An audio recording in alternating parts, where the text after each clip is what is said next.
Things are beginning to mesh. We're beginning to see activity within the New World Order, within the potential implementers of the New World Order. And I think that Faction 2 has begun to operate. I think there's something behind the reports that they are more than rumors of these underground installations being sealed.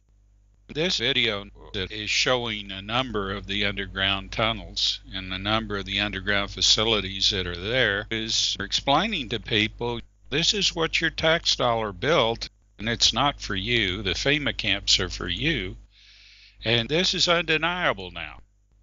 I think there have been explosions to seal those tunnels off. Now, that goes along with what Fulford said. Yes. And I know that they have had to back up on their plans quite a bit. So now they've got everything pegged on 2012. And Yeah. I put the word out about the hostile alien thesis. And Elenin as well. Somebody claiming it's disintegrated. Oh, they'll And claim that's a it. lot of things. Since I've made the prediction of what it's going to do, they'll try to hide that. They don't want to give me that, but it's not going to do anything bad, like I said. And the fact of the matter is, it's an advent for that message. Which message? The message. The ET message. It was already here. Ah, that message. Do you want that we show up? You connect that to spaceship Elenin? I read that 5 years ago. And look at the timing. I got what I wanted out of it. I timed it all perfectly, didn't I? That you re-released it. And backed it up at a time when people were expecting something from Elenin, and this is what they got.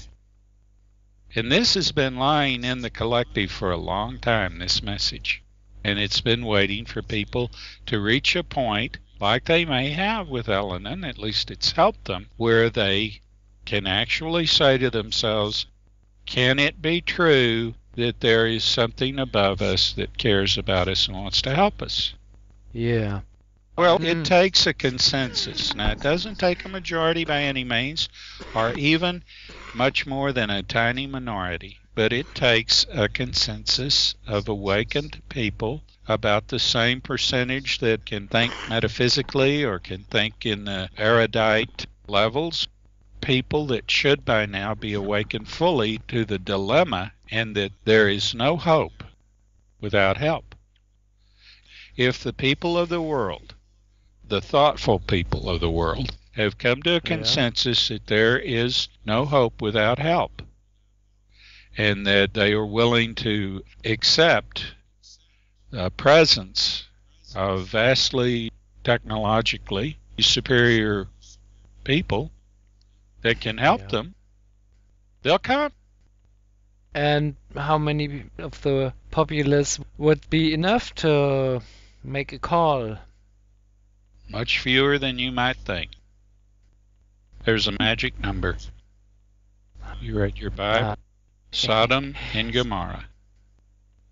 Of course, you don't have the real number that was in the original story, but it's 10,000. Enough people that their example overcomes the potential for fear. That's what's important. If their ships were over the earth, that they would not be an ominous and they wouldn't make people feel like they were being invaded, make things worse. They don't want to empower the monsters more. You have to expect people to find a way to bring themselves. We need people that are coming around on their own and are reaching these decisions on their own without our help. They may be taking in information we've given. They may have listened to something we've said. I'm talking about the people that are required to elevate everybody else out of fear from the presence of the ETs. If their ships were over the earth,